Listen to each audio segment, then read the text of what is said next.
Good morning, Achieve Charter School. March Madness Summit Tournament continues. It is the last day of week one. Last chance to get some points for your team. I just love this. I'm getting all excited about it. Also, I've been looking at your points in Summit, and I've been pulling your data and taking a little preview of that, and you guys are getting stuff done this week. I love it. I can't wait to see the effects on your grades, too, over the next couple of weeks. I'm going to go ahead and call today's morning assembly Tribute to Mr. Boise. Executive Functions, Part 5.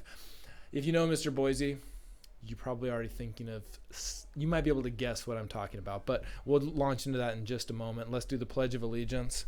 Please stand at attention. Salute. Pledge. I pledge allegiance to the flag of the United States of America and to the republic for which it stands, one nation, under God, indivisible, with liberty and justice for all. You guys can have a seat, and let's talk about executive functions, and let's talk about Mr. Boise for a second. If you don't know Mr. Boise, he was one of our teachers when we first started our middle school. He actually had been teaching for a lot of years, and he'd been teaching middle school for a lot of years, and he knew how to make kids really successful, and he retired, and he came to work at Achieve for a few years and helped us get our middle school started, and he did one thing. He did a lot of things, but he did one thing that he insisted every student in his class did all the time, which was binder checks, right? Checking their binders to see how organized they were. There's a part of executive functioning that is just keeping your stuff organized. I want to talk about this on Friday because you should be thinking and reflecting, how did this week go? Did I meet my goals? Did I get all the points I thought I would? What got in my way? I'll tell you what got in your way. Almost certainly what got in your way was organization, right? Maybe your stuff wasn't organized. Maybe you wasted time because you're looking for your notes. Maybe you wasted time because you just didn't manage your time well and you thought you could pass a PFA in a half hour and you didn't realize that if you would have taken 40 minutes to study, you would have passed it in the first try. Keeping your things organized is so important.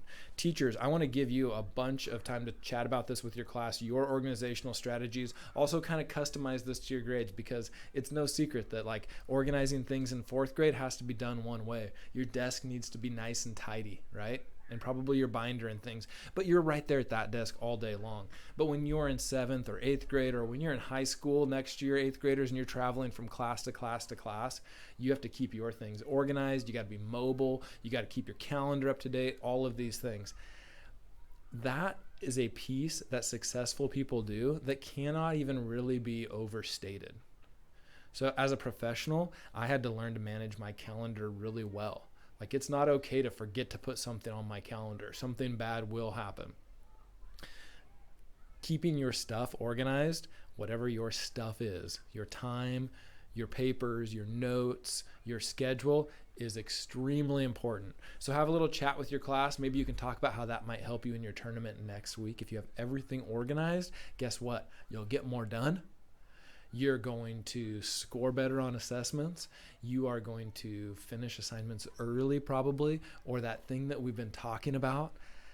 You know, you're not really supposed to wait for the line to pass and then do a PFA. The goal is actually that you pass that PFA before the line passes, right? Mind-blowing. That's a big shift for us because we started Summit on distance learning, but a lot of you will see over the next couple of years that you actually are normally going to be working ahead of the line.